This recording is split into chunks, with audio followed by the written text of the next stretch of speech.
My guest today is Colonel Walter T Richmond, the author of Hasta la Vista Europe. It was great because when I first called him for the interview, he spoke in Russian, which of course I loved that. It turns out Walter is extremely diverse when it comes to what he can talk about. But today we're focusing on his book, Hasta la Vista Europe, What You're Not Being Told About the Refugee Crisis and How It's Destroying Europe. He's done a super job compiling straight facts surrounding the so-called refugee crisis, from crimes to cover-ups, from media spins to actual events, from horrific diseases to restricted info. He presents just facts, eyewitness accounts. He doesn't talk about the who's and whys, but compiles the basics that people need to begin with before they even ask those other big questions. Walter is a member of a military veteran family. After graduating basic and officer training at the top of his class and serving in a variety of emergency, law enforcement, and disaster response capacities, Richmond was commissioned as a colonel in the 1990s. He left uniformed services and worked in various TV, radio, communications, and media-related fields.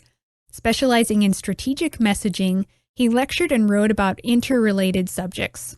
Along the way, Richmond watched the mainstream media become increasingly more and more controlled and biased. After observing the ever-growing and disturbing gap between what was actually happening in Europe during the so-called refugee crisis versus what the controlled media was reporting or not reporting, he and some colleagues began tracking the disparities and dissecting the blatant propaganda while seeking the truth. We'll talk all about it. Walter T. Richmond, up next. Walter, welcome. Thank you for being here. Thank you, Lana. Pleasure. Well, I've been following the insanity of the invasion, I call it, of Europe, and I want to rage when I see what is going on, what is happening to Europe, and we're no strangers to this topic. But first, tell us about your background and what inspired you to write the book, Hasta la Vista Europe. Yes, I spent many years in uniformed services doing all sorts of disaster relief and emergency service response. And knowing that background, when I saw what was going on in Europe, I looked at it from a pseudo law enforcement military perspective rather than a civilian on the ground. Oh, wow, how do you help those people? I saw civilians in trouble. I saw how emergency apparatus would be used. I saw the different ways that authorities should probably respond to a tragedy of the magnitude that was being portrayed by the media. My second career after I left uniformed services involved communications and corporate communications and media-related fields, and especially strategic messaging. So I then started to see how the stories that the major media, and I called them the old-fashioned controlled media in the book for a specific reason, but the media was really portraying the crisis very differently. So I initially approached it as a typical American media consumer. Oh, wow, that's horrible. It's a refugee crisis. It's like the time that the hurricane hit, we have to send money, we have to help. The more we dug into it, and I say we because I had some friends that we would trade emails back and forth, the more we discovered what we were being told and what we were being shown specifically, Lana, which is another deception the media uses, it really didn't foot. It didn't match with what we saw on the independent videos that you could see on YouTube or wherever else. So what went through your head when you first started looking into some of the footage and they were showing the migrant crisis in Europe? What were some of your first reactions? The initial reaction was disconnect. In other words, they told me it was a 6-foot tall bear. It's a 3-foot tall rabbit. What's up? And so then we started really looking, a group of people and I, at the different stories that they would put into the news media, and then what was actually being shown on little phone videos and on the internet. And specifically for me, when I saw the migrants acting, and I'm going to interchangeably use refugees, migrants, etc., even though I don't believe anybody there's no preponderance of refugees in this case. It's mostly migrants and opportunistic migrants at that. But I will tell you that when I saw what was going on, I started to watch how they acted. I've been at hundreds of really bad accident sites and fires and disasters. And I will tell you that these folks were not acting like the people fleeing a disaster that I was used to working with. Hmm. Yeah. It seemed like a tap turned on and all of a sudden it was happening, but it must have been oozing its way for some time. Did you look into that, like when this really initially started flooding into Europe? We did. Once we started to say, "Hey, this is a message that needs to get out there. We need to tell this story." Uh, my associates and I went back, and you can go back in the early 2000s, and there were little red flags that were raised. Sweden is one of the areas that I go over in the book pretty heavily because if you want to understand what is going to happen in a situation, you look at things that have happened in that type of situation previously. So Sweden has done the "let's provide refuge for migrants" thing for years. In about, I guess, in the 60s, one of their prime ministers stood up at Parliament and commented on the race wars that were happening in the United States and said, the reason we have such a wonderfully happy society is because we're homogenous. Yep. And within 10 years, Sweden had passed in 1975, I think, a law that said we are now going to become multicultural officially. And within 10 years after that, crime rates went through the roof and things went severely bad. So if you want to look back, you can easily find many examples from years ago that should have been red flags to anybody thinking, wow, is this the way to assist? I get assisting people in trouble, but I don't think the methodology is proper. Well, let's talk about some of these kind of peachy, fuzzy, big lies that we're told about, which you write about in the book. Share some of those lies. Oh, well, let me give you the overarching premise that we work with. We love rainbows. Rainbows are the most beautiful thing on earth because of one thing and one thing alone. They have diverse colors, right?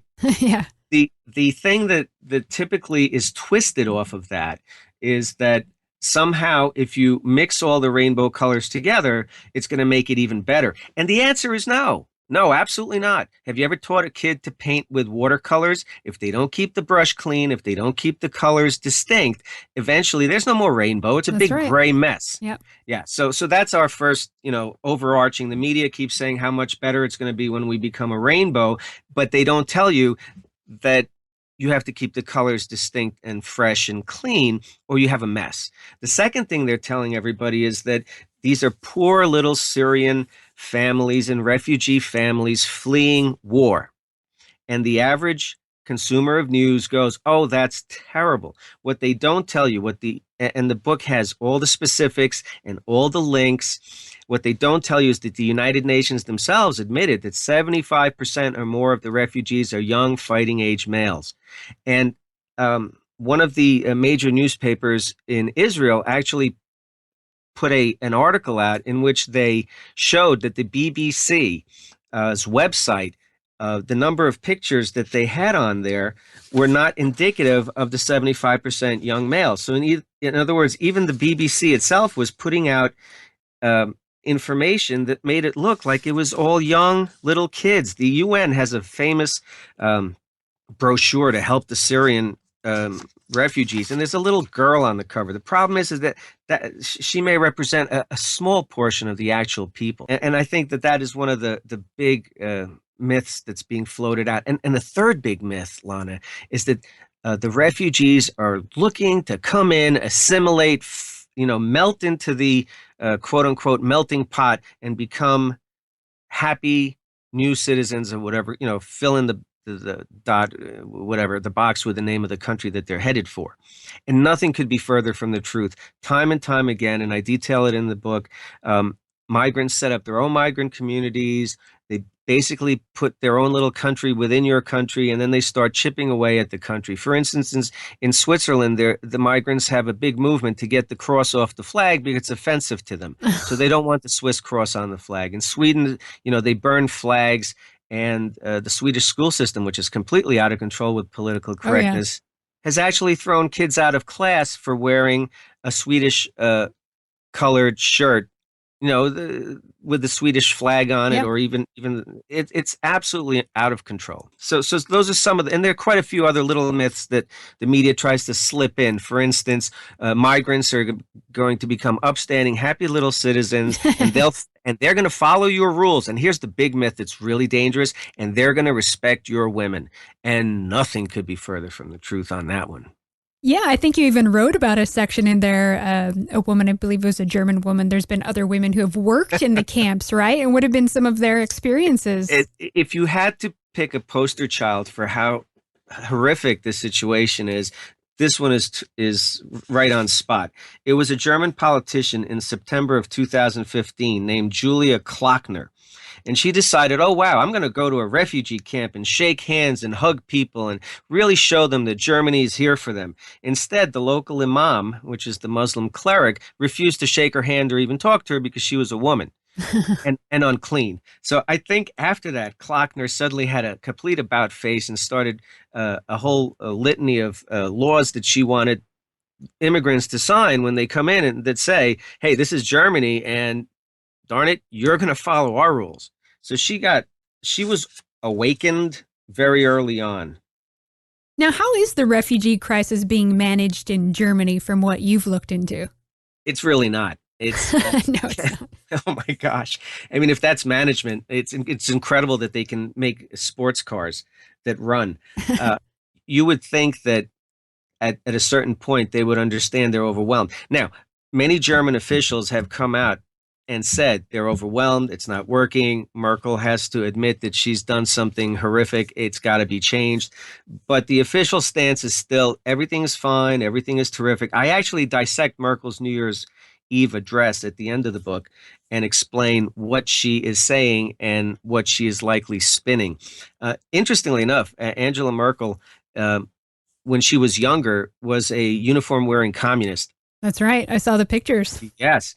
And her friend, and sometimes I think maybe ex-friend, sent pictures into the newspaper, and all of a sudden it was revealed. Now, interestingly, Merkel was in charge, or was purportedly part of the group that was in charge of propaganda and opinion spinning. So it wouldn't take a conspiracy theorist to figure out that, something's up, something's not right. And what she's doing at the moment, I think presidential candidate Trump said that what she's done in Europe is absolutely insane. And I would have to say, yes, it's absolutely insane.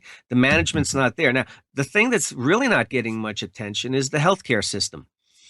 There are 3 or 4 different aspects of taking in immigrants, right? If you're in charge of a country, you want to know where are you going to house and feed them? What are they going to do as far as work? Because they're not going to just sit around all day long. And third, how are you going to, take care of their health and well-being?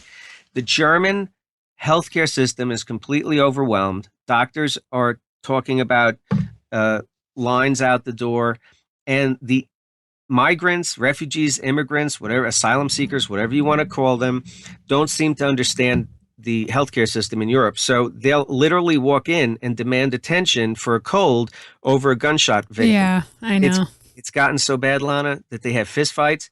And there are many hospitals that have started to hire bodyguards because the nurses and doctors are being literally Oh, wow. punched out. And now they're also bringing in all these exotic diseases I've heard about, and some strange STDs, like kind of archaic STDs are returning. And Oh, yes. In fact, and what was really interesting to us when we started to look into it, now, if anyone's listening and they go, this isn't real, it can't be happening. The reason that I put in the book all the links to the sources, and a lot of them are primary sources, by the way. So if you read German, you're in luck. If not, you'll have to translate it. But it shows you where we got the information from. We're not making up, little stories just to rabble rouse. It's literally there.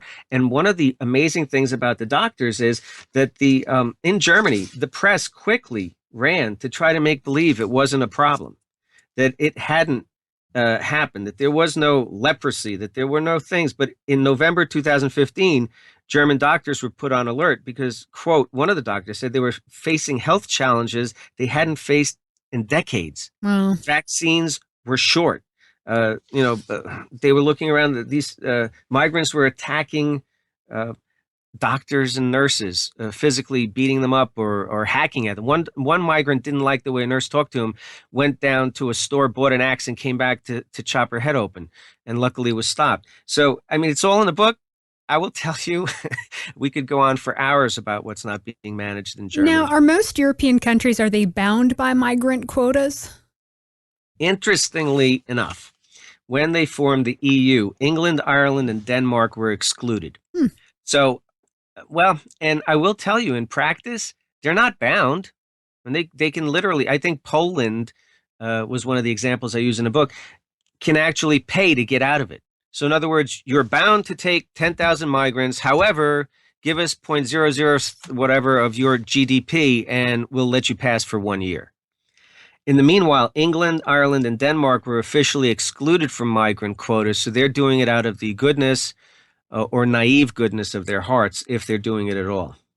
And then it seems that the Slavic countries, for now anyway, they're actually providing the greatest resistance to some of these invasions, correct?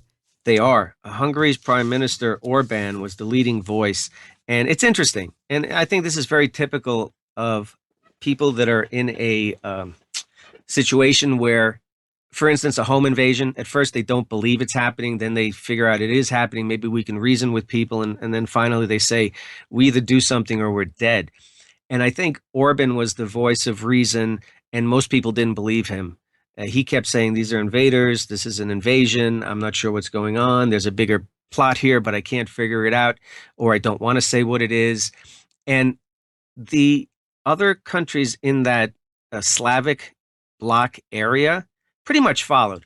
Croatia, Slovenia, Hungary especially, and the Czech Republic, they all pushed immigrants back and forth, but ultimately, I don't think any of them were very happy with the situation whatsoever. In fact, some of the countries tried to make it as easy as possible for migrants to move through to Germany or Austria or wherever, and making it not so pleasant for them to stay, which Yeah. I think was by design. And hey, listen, Lana, I will tell you while we're on it, before I forget, one of the crazy things that we noticed as we were putting the book together, we never ever found one instance of the old-fashioned controlled media ever praising anybody, police officer, citizen, fireman, whoever, for protecting their country. Yeah, it's Ever. unbelievable. Yeah.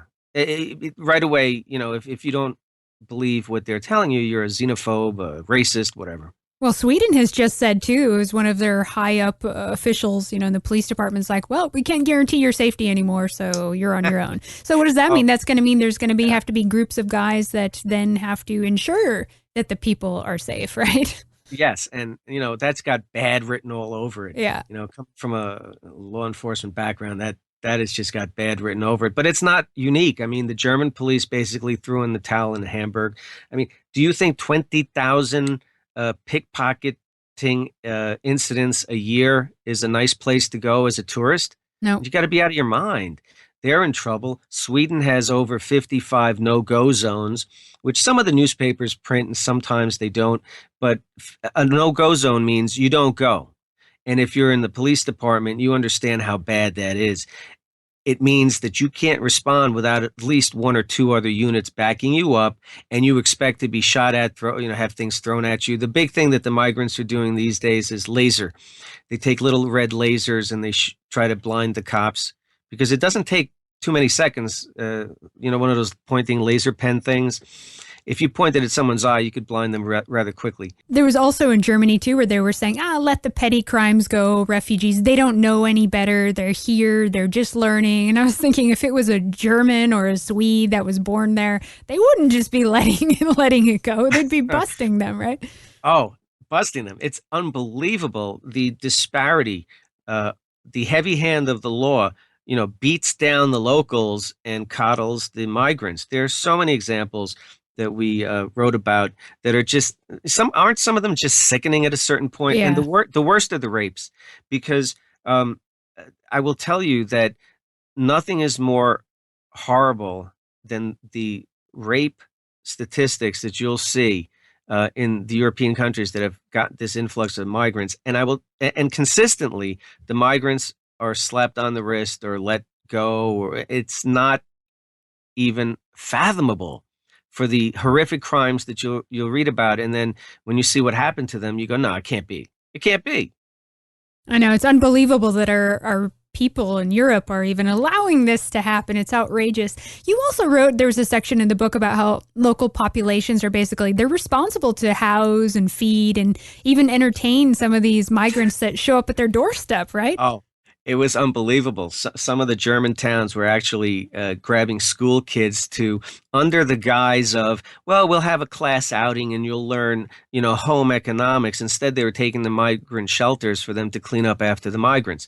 So let me tell you, some of the parents found out, and the social media just exploded with outrage. But yes, and what happens is it's worse than most people know, because people are literally being displaced time and time again. You will read about instances where elderly people, pensioners, which is kind of the word for retirees in Europe, right? Because they're on pensions, are being thrown out of, displaced, or moved out of their current housing, where some of them have lived their whole lives, could be 20, 30, 40 years, because developers are moving in, knocking the place down or retooling it for migrant housing.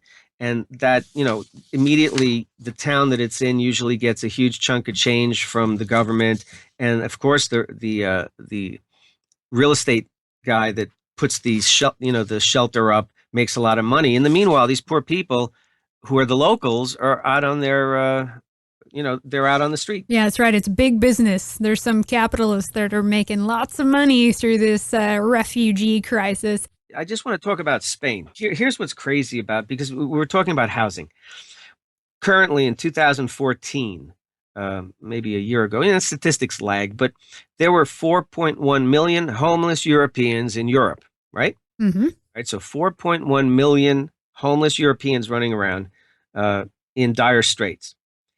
As of September 2015 in Europe, of all the foreclosed empty houses, a third of them were in Spain. There were 3.4 million foreclosed empty houses in Spain, and the Spanish government then revealed there were another 500,000 partially built houses where the developer had run out of money and it was just sitting half built.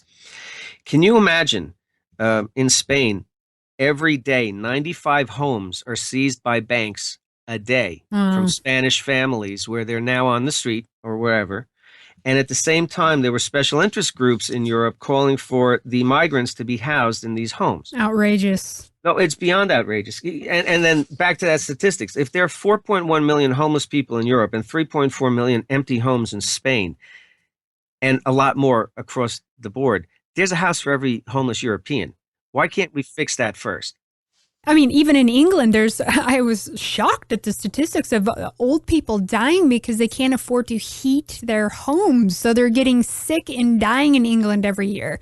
But yet they can bring in all these people and house them and pay for them and let them be there for free. I think that the disconnect for us, again, just like with a home invasion, at first you can't believe what is happening. Why is it happening? And then, oh my gosh, if we play along with them, it'll be fine. And then you realize we got to do something or we're dead. I think that type of victim mentality must be ingrained in some Europeans, because they're sitting there watching this happen. And I will tell you, in defense of Europeans, some of their laws against criticizing the government are pretty horrific. Oh, yes, they are. Yeah. You know what's going on in Sweden. You basically can't criticize anybody, or bad things happen. And it's duplicitous, because remember when Charlie Hebdo got the terrorist attack in Charlie Hebdo? Yeah, sure. And I guess that was in 2015, the beginning of the year. And Sweden's prime minister took a trip out to France, and he's Prime Minister Löfven, Lofven, and he went over there and made a big deal about marching with all these other heads of state about freedom of expression and supporting freedom of speech, press, all this other stuff. At the same time, there's a fella named Dan Park, who's a Swedish artist, who has been sitting in jail at one point for 6 months. That's right. We've had him on Red Ice, by the way. Oh, have you? Yeah. Okay. Mm-hmm. So I'm preaching to the choir, but here's a fella that offends some minority groups with some art that he put out, and he's in jail for 6 months and gets fined. And at the same time, the prime minister of the country that did that to their own artist is marching in Paris, in support of Charlie Hebdo, which arguably has probably put out far more offensive and disgusting art than this guy, Park. But I mean, it's just a sign of the times. It's interesting. If it's for migrants, it's okay. If it's locals, beat them in the head. Let's talk about the media, because obviously they're using cover-up techniques so that you don't know what's really going on over there. You talk about this in your book. So what are some of the techniques that they're using to push their agenda supporting this refugee crisis? Oh, in the chapter, Hungary and Media Spin, we go over some of those. And let me give you the three specific ways that the media does stuff. A is to completely change, fake, do things. And so one of the examples in the book, they had the case of maybe a half dozen or maybe a few less local rapists, and they called them local rapists, right? Mm-hmm. And they used cutout silhouettes in the newspaper to make it look like they were Europeans. The reality was they weren't local, they weren't citizens, they were migrants, and they were from North Africa. But you couldn't tell that from the picture. So they'll fake stuff. Another way the media fakes stuff, for instance, is with that George Zimmerman trial, that famous tape where Zimmerman it was used to make him sound like a racist. In fact, he was answering the questions that the dispatcher was asking him. She asked him, was he white, black, or Hispanic? And he goes, he's black. He looks black, something along those lines. Yet the media intentionally spliced the tape to make it sound like he was describing this guy's activities and then said, and it's because, basically it's because he's black. So the media is, and they were caught, and then they apologized and they admitted that they did it. And then they had no explanation on why they did it. But so the media can fake things and change things. For instance, the visual aspect of deception. They're showing us many more pictures of little children and little families rather than the 75% fighting age males, right? That's right. And that is an absolutely easy way. So you almost don't hear, right? It depends on how you learn. But I will tell you, most people, what they see is what they believe, right? Mm-hmm. And so they'll hear, and all the migrants are, and they may even hear 75% are young male, but the pictures that are constantly blown into their face are the little sad family fleeing war. Or the drowned Syrian boy, for instance. That was a huge one. I couldn't believe how many people were duped by that. Oh, my goodness. And in the chapter on Turkey, we actually spent almost the entire chapter going over that case because it's just so indicative of media spin. I mean, I don't know how deeply you went into it, but the father of this kid was identified by quite a few eyewitnesses, and we had to watch the tapes in Turkish and get a translator so we could understand what was happening, because sometimes the media hides things in plain sight. You see it, but they just don't explain it to you. You don't have a translator, so you don't know what's happening. But apparently there's quite a bit of evidence, and I don't know if they've ever done anything with it, that he actually directly had caused the death of his family and some other children of another family that he was transporting. One of the 2 or 3 eyewitnesses said he was the human trafficker, not just a person on the boat. Interesting. Yeah. And what about the dentist story? Is that true? They were just trying to go to the dentist. I mean, they have dentists in Turkey. So one of my buddies calls me up from Washington, D.C. and says, no, it has nothing to do with that. He wanted money for the dentist. And I said, you're out of your mind. It can't be, because in Colorado, if you leave your dog in the car without enough water and the window's cracked and it gets too hot or too cold and something happens to the dog, right, you go to jail. Huh. Right? So how much worse is it for a father to take a child without a life jacket, stick him in a dinghy, and stick him in the Mediterranean Sea and say we're going across the ocean? Sure, yeah, irresponsible. Callous irresponsibility.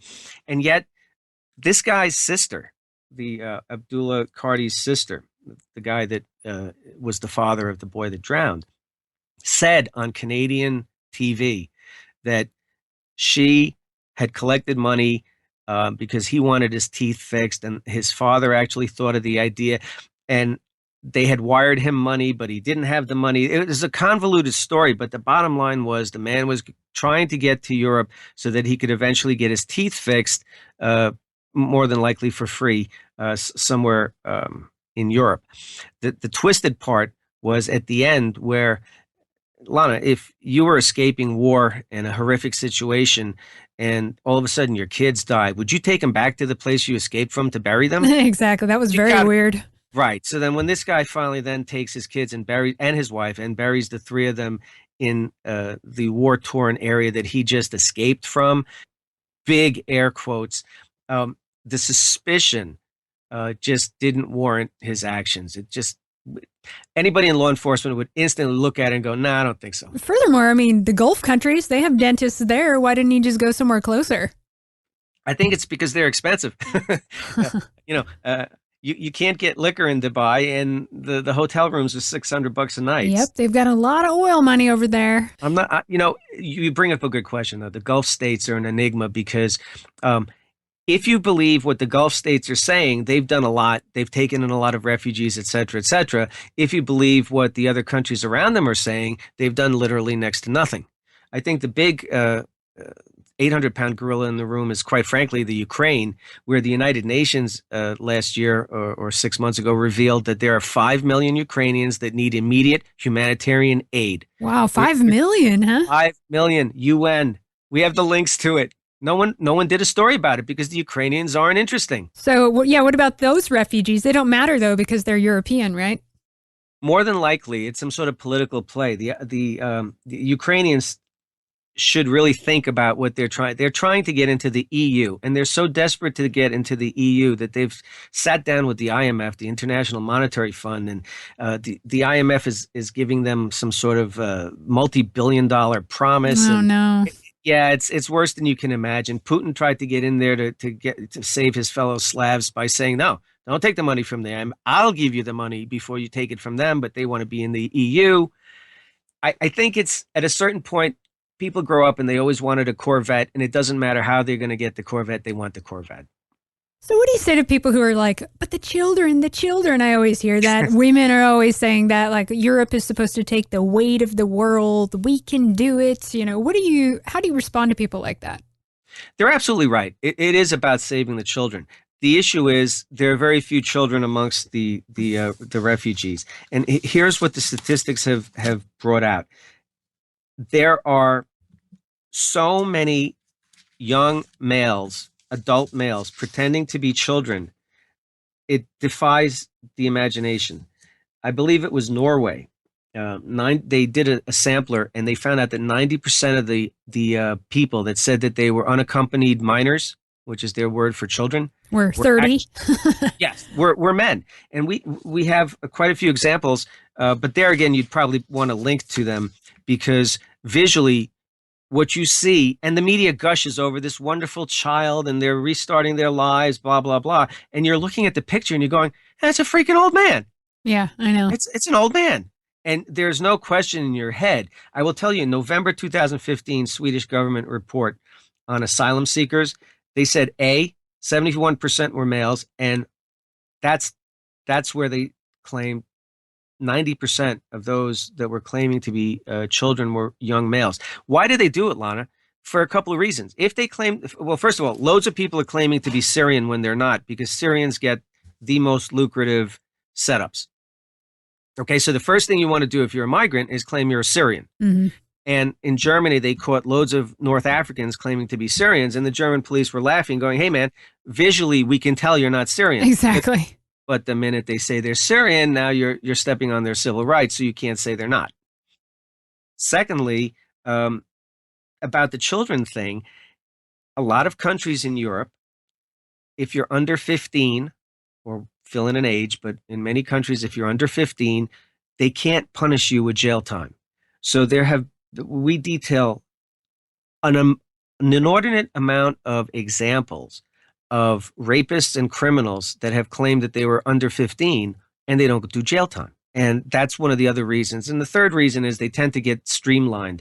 If you claim you're a child, especially a Syrian child, the asylum seeking process, it goes into overdrive and you get in quickly. Now tell us about the Child Soldiers Prevention Act. I didn't know about this, but you mentioned it in the book. Yes. A while back, the United States said, hey, listen, there are a lot of these flaky countries that are actually using children as soldiers. And they're either training them to be militant or they help out on the front lines by carrying supplies or whatever. Or, believe it or not, they actually use some of the young girls as prostitutes. It's horrific. So the United States passed a law that said you can't do business with a country that does these things. And secondly, if you're one of the people from a country that does these things and you step foot anywhere near the United States, we're locking you up. We're throwing away the key. And we don't care where you did it. You could have been recruiting child soldiers in Syria, but if we catch you in the US, you're going to jail. And the question that I always had is, if so many of these refugees are coming from countries that have child soldiers and instituted child soldier plans, who's checking them? Yeah. Not only are these kids coming over and saying that they're, the young adults who are saying that they're children, but on top of it, who's checking the kids?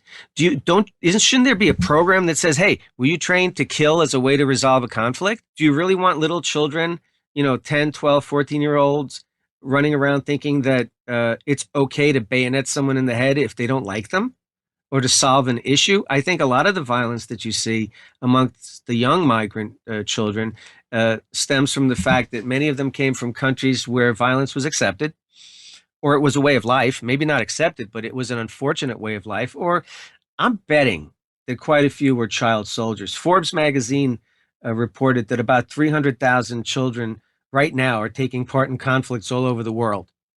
And they come from the 27 countries that are in that act, which is the Child Soldier Act, including Afghanistan and Chad and Democratic Republic of the Congo, Iran, Iraq.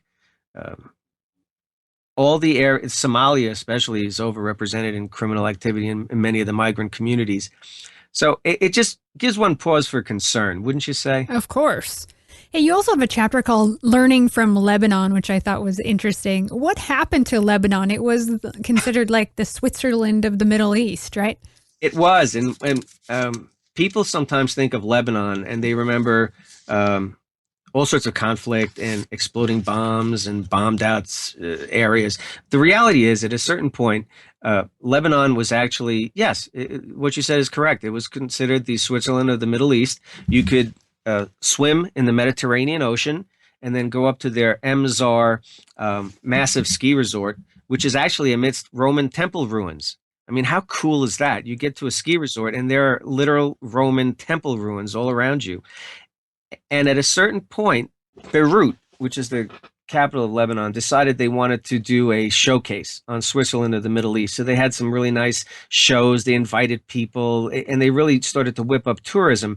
By 2011 and 2013, because of wars and refugee crises, etc., Lebanon lost almost 1 million tourists. Now about 66% of their population is considered poor. That's completely devastating. So Lebanon went from doing fine to 66% of the people poor, their own people. They also have a big problem because they have about 500,000 refugee children they expect to have to school over the next couple of years. Their infrastructure that their social affairs minister, Durbis, went on record as saying, hey, listen, we have an infrastructure. We projected it would last 15 years with the people we had in our country. Now it's so worn out and overused by refugees that we're going to have to rebuild it in 2 years. If you stack that all together, there was an official report that came out that said Lebanese citizens have now become partners in deprivation. And that phrase itself, partners in deprivation. Can you imagine you're in a country that has gone so far out to help, and now not only has it backfired, but your people are completely deprived of basic services. Well, that's what's going to happen to Europeans. Oh, no question. And here's the wacky thing. In September 2015, maybe a month or two before the Paris attacks, a very concerned Lebanese minister of education, I think his name is Boussaab, warned British Prime Minister David Cameron that 2% of the migrants were radicals, and they're looking to cause havoc and terror all over Europe. And he also, Boussaab also said, and they're going to come in through Turkey into Greece. Now, 2% doesn't sound like a big number, right? Oh, what's 2%? But if you take a million people and you're looking at 2% of them, you're talking about thousands and thousands of people that are now terrorists. Let me ask you a question, Lana. If you knew that two cherries in a bowl of 400 cherries were poisonous, would you eat any of them? No, of course not. Yeah. So that's what the warning from the Lebanese minister was. Hey, 2% of the migrants coming in are guaranteed terrorists. They've been tracking them. We know who their cell sites are. We're warning you. And instead, they're letting people in, and they don't even check. The German government just admitted that maybe 300,000 people got into Germany without 200. They actually said 290,000 migrants got into Germany without registering. Without registering means they weren't even checked. Oh, you're just being paranoid. Relax. Oh, no doubt.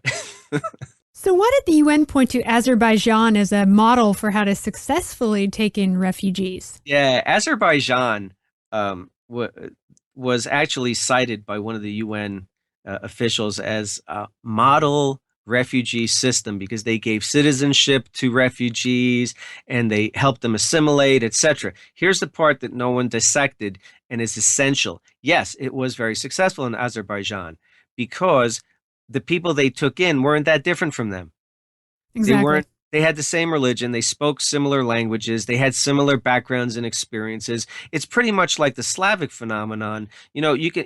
Polish and Ukrainians and Croatians and Russians, and all get into a room and complain and fight and who's better and whatever, but they are still Slavic. It is a very similar situation as Azerbaijan was giving refuge to local people that were very similar to them. And so while the UN says that it's a successful model, they're right, but the reason it's successful was never addressed. Well, that's a huge reason. Oh, it's huge. So many people. How about the French governors or politicians who came out and said to the French authorities, hey, we'll love to take refugees. Here's what we need. We need refugees that are made up of family units and that there are Christians so they can come into our country, France, and assimilate well. And that became this huge racist boo-ha. Oh, how can you say that? Oh my gosh, that's terrific. That's horrific. How could you think that way in the 21st century? The reality is that was stacking the odds for success. The German police did the same thing. At a certain point, they got sick and tired of the riots. So they separated all the migrants by religion. Now, there was huge blowback. Oh, that's horrible. That's xenophobic. That's racist. That's Islamophobic. And the German police said, yeah, okay, send us a letter. And they separated Christians from Muslims and really cut down the violence. Now, were they able to successfully stay that way? I don't know. We weren't able to follow up with those statistics because a lot of times stuff is done and then it just disappears. Now, some people say, well, we just need a limit on refugees and then it will be okay. We can handle it. But why won't a limit work? Isn't there some kind of family loophole too? Yes, there is. So here's kind of how those numbers work. And it's pretty much a Ponzi scheme with almost no end. So for instance, Germany wants to take in 1.5 million refugees, right? And we'll use these as, for instance, statistics. There's a provision in the EU that says refugees have a right, once they're established, whatever that means, to bring over close family members. Luckily, most of the refugees are very prolific breeders, so they have loads of family. So on the low end, if we say that each refugee has 4 family members, and I don't think that's a crazy statistic, right? 4 family members, 1.5 million refugees at 4 family members would be an additional 6 million people plus the refugees again. So you've got 6 million plus the 1.5. You're at 7.5 million. So 1.5 million means 7.5. Lana. Yeah, that's a lot of people. What if they have 8 relatives each, which is the statistical run the UN says, especially in Middle Eastern and North African countries? If it's 8 relatives, now you're at 13.5 million people that you can expect to bring in based on the 1.5 that came in. And that's just crazy. And, we asked the question, okay, are these people educated? Do they have qualifications? What's the background on the educational side. Because at the beginning, remember I said if you have a country and you're bringing in migrants, you need to know how you're going to feed them, how you're going to house them. Well, how are you going to educate them, or what will they do? And here are the 2 points. Germany has determined that 81% of the migrants that they've gotten so far have no formal qualifications. Do you get what I just said? Oh, yeah, of course. 81% have no formal qualifications. They have nothing. The UN, in a survey that has been proven to be rather suspect and not scientific, instead said 86% claimed that they have university educations. The issue is you can quickly figure out that there were no universities where these people came from. So let's dump the UN figures for now. Let's go with the German figures of 81% have no formal qualifications. And now let's look at unemployment. Why is unemployment important? Well, you've got these 75% of the people coming over are young fighting age males. Keeping them working or letting them have the ability to do something meaningful, working, finding a job of some sort is key for any of these plans to work. If 81% have no formal qualifications, and unemployment rates in Europe range anywhere from 7% to 50%, right? Greece is in the 50% range for young people. Germany's in the 7% range. Whatever it is, it's not good. Where are these people going to work? And if they do want to work, what are their qualifications? Well, most of them don't have any. And I just keep hearing how they're supposed to enrich the European workforce and how we need them, right? We'll fall apart without them. Lana, you have a certain way with words, which is outstanding. I will tell you that the enriching part is correct, but it's not to enrich anyone but themselves. I think that they are economic opportunists in many cases who are looking for the best deal they can get. This was not my opinion, by the way. This is the opinion of quite a few politicians, and the quotes are in the book, if anyone cares to look them up, who came out flat out and said, they're shopping us around. One of the comments, which I loved the best, was, these don't look like migrants. They look like unhappy tourists. And many of the complaints, and I have some funny ones too, that, one of the migrants is on a video screaming that the food is not fit for dogs. Because yeah, I saw that one. He doesn't like the food in Finland. Ugh. Well, maybe you shouldn't have gone to Finland. If I went to Japan, I wouldn't scream and yell about sushi. Oh yeah, there were guys complaining about there was no nightclubs, or guys saying me want sex, my balls big, like Yes. just craziness. And I happen to have seen that video. It came out after we published, but I will tell you, every day you turn around. That was one of the worst parts about writing the book.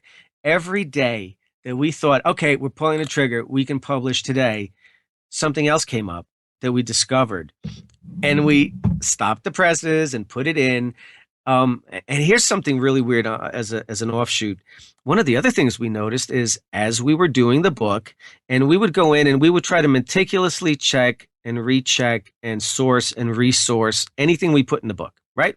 Sure, we might have made some mistakes and some stuff may have gone in that isn't as accurate as it could have been, but we tried our hardest. And here's something weird. Sometimes we would go back to videos and the videos had disappeared. Mm-hmm. Yeah. And in the government, we had a term called, he was disappeared, meaning he was gone. No one asked any more questions. He's gone. And the question is, who's disappearing the videos and why? And literally, you'll see copyright violation, channel no longer, user gone. But it's disconcerting, quite frankly, to see so many videos that are not pleasant about migrations. Now, what was the inspiration for you also to detail? I think, and I said this before we started, I think your book is great for disbelievers to come and to read it and to really kind of have things laid out for them without getting too political or telling them too much, just kind of whetting their appetite a little bit. But you also detail a lot of the violence and mayhem, correct? Yes. And I think that if you want to wake people up, you have to give specific examples. It can't be just, now, by the way, we didn't cherry pick the most violent examples. We actually left out quite of the most horrific rapes and crimes and tortures and stuff, because it really was just getting to be too much. But we put in enough that the reader will hopefully say to themselves, there's a huge problem. And this isn't what I'm being told. I haven't seen this on my local news. You've got to be kidding me. And the way we structured it and the way I structured it was to make sure that we put in enough to make sure people realize this is not a joke. This is not a small, limited, isolated incident in some far off place. There is a huge pattern. For instance, remember the New Year's Eve rapes? Well, initially, the police made believe nothing happened, right, in Germany. And all of a sudden, every time we were about to print, more women came forward. On our galleys for our printer, we had 346 women came forward in Cologne, Germany, that had been attacked. Then it was 400. Then it was 5. When we published the book, it was over 800. And I think that the statistics really make you wonder what's going on. Our audience is absolutely for people who are not, I don't know if it's non-believers, because non-believers may just never want to believe, but definitely people who have not understood or thought about or heard about what's going on. This is sadly, a lot of Americans don't, they're not paying attention to what's happening in their homeland of Europe, are they? No, not at all. And, I will say that America should be most interested because most Americans have roots in Europe. Yeah. And that may be almost all of the early settlers that came over were from different European backgrounds. And the other thing is, this refugee crisis is heading to America. I mean, they're already relocating them, and massive amounts of quote unquote refugees in places like Montana and Idaho and these remote little rural towns. I'm sure you know about that. I am very familiar with that, and it's absolutely crazy. In October 2015, U.S. Congressman Gohmert from Texas asked the FBI director the following question about the Syrian database, because the FBI keeps databases on different possible migrants. He said, well, without a good fingerprint database, without good identification, how can you be sure that anyone who is who they say they are, and if they don't have fingerprints to go against? And the FBI director, Comey, answered, the only thing we can query is information that we have. So if we have no information on someone, they've never crossed our radar screen. They've never been a ripple in the pond. There will be no record of them, and so it will be challenging. So basically, they're saying that dozens of terrorists have currently slipped through a far more robust database, the Iraq database that we used to screen people against, right? The FBI had a big Iraq possible terrorist database. And even with that, dozens of terrorists slipped through, right? And they created mayhem all over the United States, and they continue to create mayhem. And now we're swinging the door open based on a database which is completely meaningless and weak, the Syrian database. So it's absolutely terrifying to think that not only do we know we don't know, but we're still going ahead with this plan to bring people in. I will tell you that of the terrorists that have been here, they haven't been homegrown.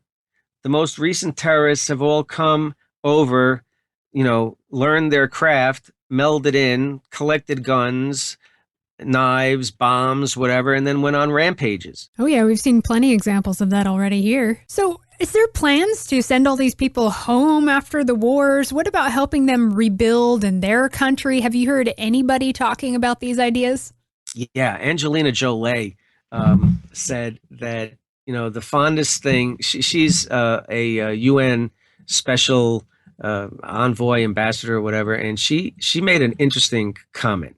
She said, and on the BBC News broadcast in 2004. So Angelina Jolie says, in countries where people have to flee their homes because of persecution and violence, political solutions must be found, peace and tolerance restored, so that refugees can return home.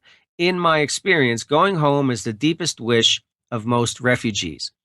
Okay, that's great. The reality, it couldn't be further from that, because the refugees aren't returning, except for that one fella, Kurdi, who went back to Syria to bury his wife and kids.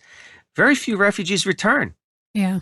They set up shop. And Lana, the worst thing is that there's no incentive for them to return to their home. They've got a salary, which, by the way, the migrants call their welfare payments salaries. I mean, how twisted is that? But they have their money, they have their housing, they have their own communities. Why does Sweden have 55 no-go zones where cops won't go and ambulances won't go and even postal workers won't go anymore? Because they set up their own enclaves. They control the streets. They have their own gangs. They build their own infrastructure. And so many migrants never bother to learn the Of language. course not. And they've also they come over and then they learn some of the liberal lingo, what to use. Like if you just say, "Oh, you're being racist or xenophobic," they know that white people will pay out and give them more money and bend over backwards to prove that they're not racists, Oh, right? no question. In fact, And they're being one, hustled. yeah, they're being hustled and they just have to say, okay, fine, call me what you want to call me. That's great. So what? And all of a sudden, the sting of the labeling goes away. But no one's, very few people are willing to just say, yeah, okay, whatever. Call me what you want. I don't care, because they do. They've been taught, oh, you must worry about what other people think of you. I think that um, as far as the effect on the economies, it's also pretty devastating. We talked about Lebanon losing 1 million tourists a year. Greece has lost so many tourists. Greece is a failed country, right? Yeah. They're a mess. Someone was talking about selling the Parthenon to make IMF payments or whatever. Ugh, So jeez. they're a mess. They know they're a mess. They're trying so desperately to fix themselves. I mean, these are the Greeks. They gave us culture and society, and now they're a mess. And all you can see is these migrants flooding through Greece, making a mess of the country, and tourism is down.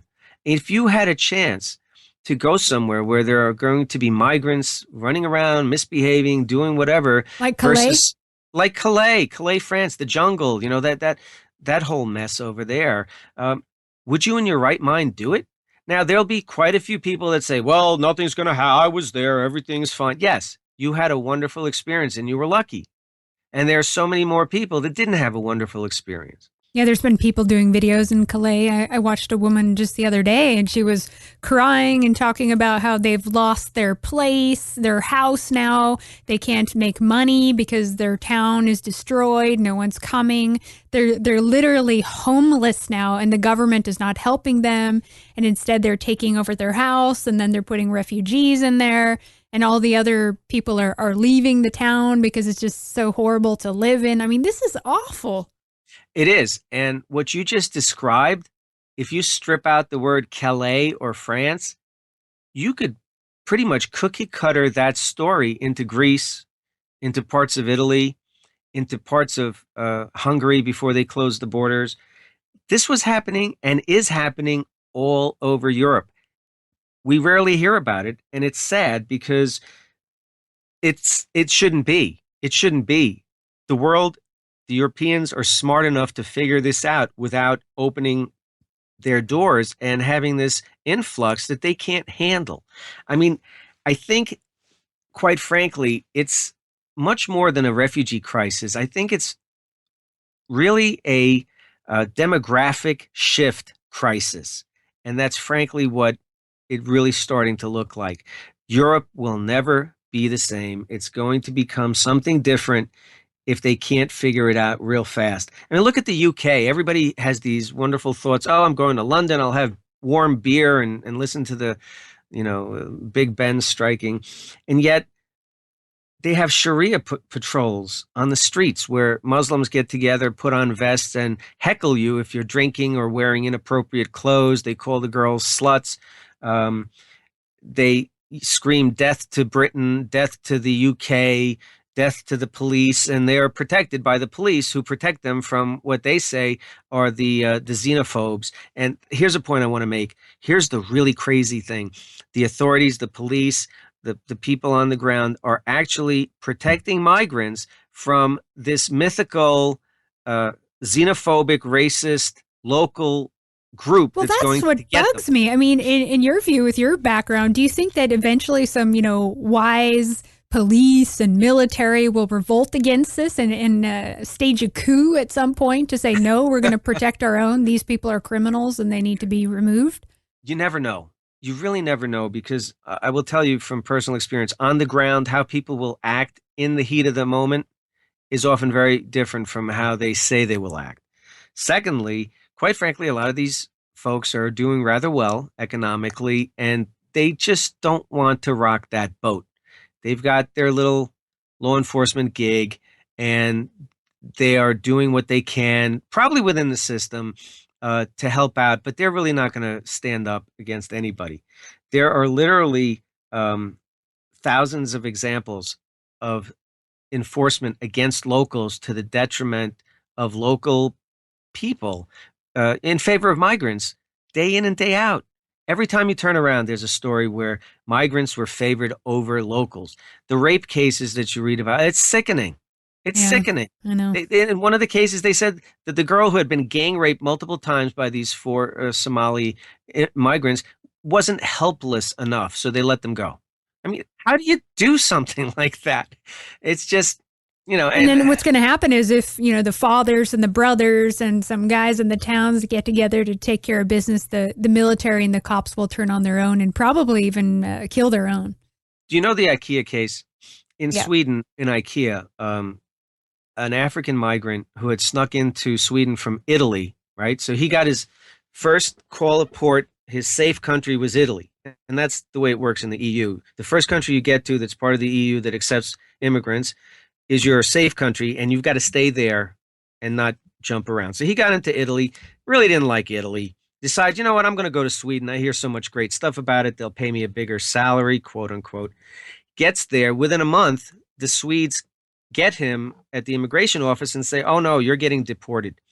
And so he goes with his buddy to IKEA, finds the knife display, grabs two big butcher knives, and according to his testimony at his murder trial, finds the two most Swedish looking people he can find, a mother and son that were innocently shopping in IKEA, and hacks them to death. Yeah, Right? I know. Now there was this whole controversy. Did he try to behead them? Did he not? Who cares?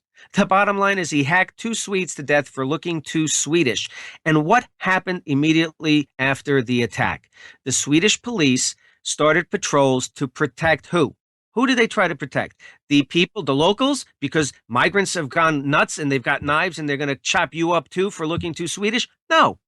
The police started to protect the migrants from, quote unquote, their words, dark forces in Swedish society. And end quote. So even there, they twisted it, Lana, to make it about the migrants. So there's a 40-year-old migrant in Sweden who rapes a 3-year-old girl in a shelter.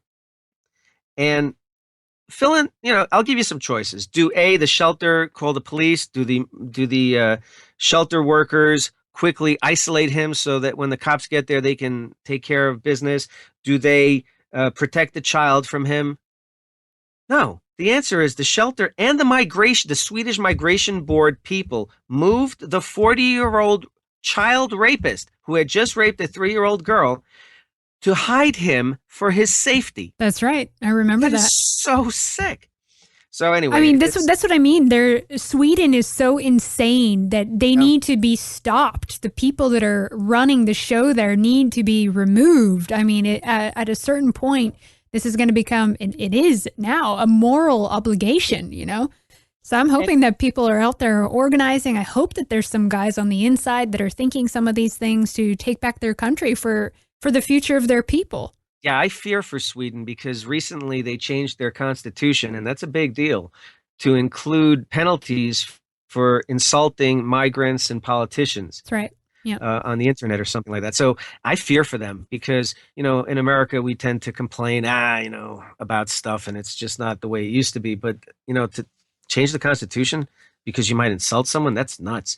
I'll tell you that there's another problem.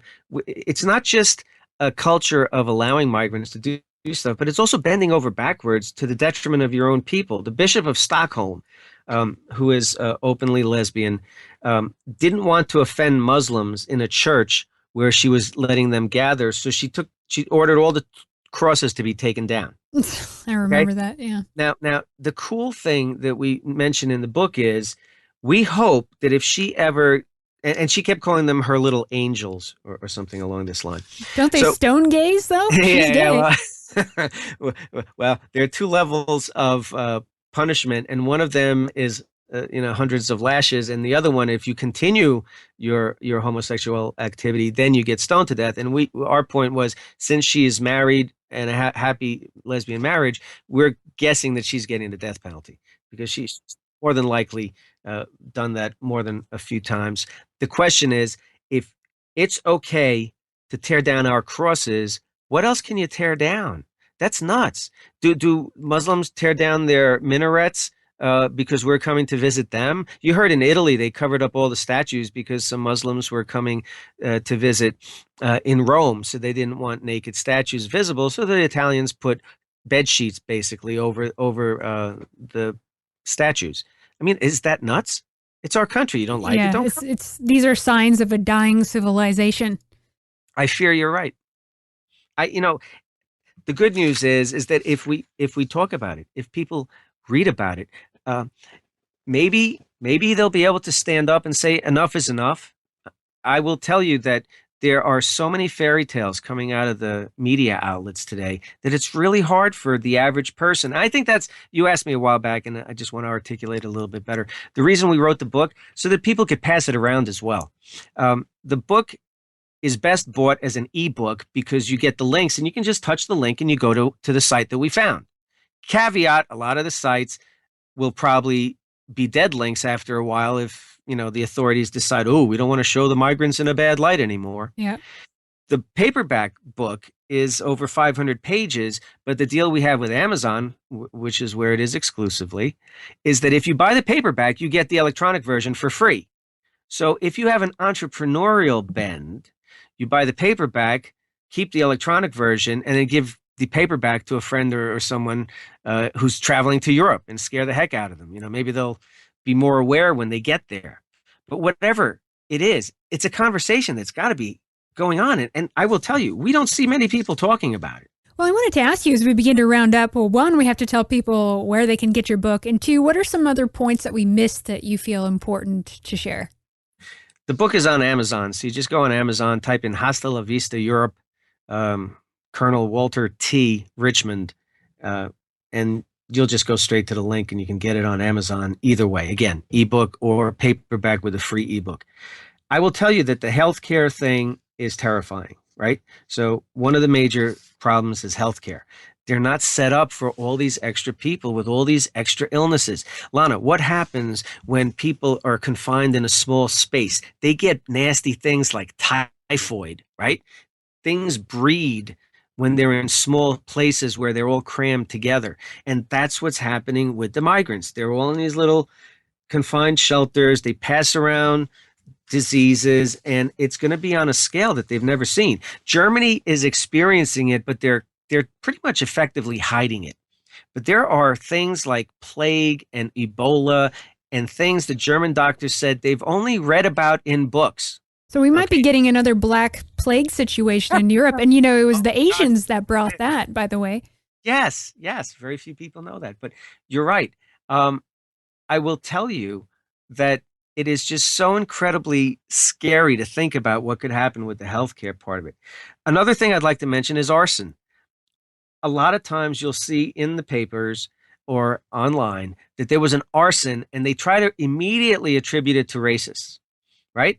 Yeah. The last arson we read about was actually in a shelter, and it was the actual migrants who used to disable the smoke alarms because they would smoke in the shelter, right? Mm-hmm. They don't understand no smoking inside a building. So, there's the smoke detector. Let's break it, unwind it, unscrew it, take out the battery, whatever, and we can smoke inside instead of outside. And here's the problem. The media told the story thusly. They said, wow, some sicko racists decided to burn down the shelter and they disabled the smoke alarm so everyone would die. You get the picture? Yeah, Where sure. It's really the migrants smoking inside who disabled the alarms because they kept going off. So I think that the arson thing, whenever we see arson right now, we instantly have a red flag and say, is it really anti-migrant or is it something else? We had a whole chapter or section in the book on school arsons, the out of control in Sweden, 1 or 2 a day. And it's mostly in migrant neighborhoods. The crime statistics are crazy. I just wanted to add real quick about the fires. I spoke to someone in Finland. We were doing a show on environmentalism and basically how this is a refugee crisis is unsustainable for the environment for a lot of different reasons, infrastructure. And some of these people, they come from kind of more primitive societies and they don't understand what ovens are or running water. They leave the water running because they think it'll stop if they turn it off. Sometimes they would try and make a fire right inside the apartment on the floor to cook. I mean, they do things like that. Yes, and we actually found evidence of that. It's a little bit disheartening for us because we'll see a huge story, arson at a migrant shelter, racists sought, xenophobes, the police are looking for the xenophobes who did it. And then we can't find the follow-up story. And when we did occasionally find a follow-up story, it was, oh, gee, shucks, oh, those crazy migrants, they tried to cook on the floor, as you said, or, they were smoking and they didn't realize, you throw the cigarette outside, it could actually ignite something. And you're right. A lot of times the explanation is simple, but they'll tell you the big line. And one of the other ways the media subterfuges or deceives people is by not telling the whole story. They'll throw the big thing out there and then they'll hold back. The Viking Cruise Line is an excellent example. There were this woman was raped by 8 men on the Viking Cruise Line outside of the Netherlands, Finland area, etc. Right? So instantly, the press was so thrilled to report 8 Swedes rape women. Not one of them was Swedish. Yep. They were all citizens of African and Middle Eastern countries. So they're also very quick to deceive you by not correcting their mistakes. And I think the third way that the media really likes to subterfuge is by ignoring stuff. How powerful is that, to ignore it? Not to give someone a platform or a story a platform. You can just as effectively, or sometimes more effectively, undermine the truth by not reporting it at all, not twisting it. You don't have to twist it. You don't have to bend it. You don't have to spin it. Just ignore it. And that's another way that we've seen it's just not being covered. And I think, there's just so much. We could sit here for another 2 hours, 3 hours, 5 hours. I know, and I really appreciate it. And you've done a really good job on the book, so I'd encourage people to pick that up and tell people where they can get it. Amazon.com, just Hasta la Vista Europe. I think you had a link on the website. Yes, we'll have one. Well, Walter, thank you so much. I know it's kind of a grim topic, and I think that as things get worse, hopefully more Europeans will wake up and organize and do something about it. So I'm still holding out that people will rise up and take their countries back. But I really appreciate your time today. Thank you so much. Thank you.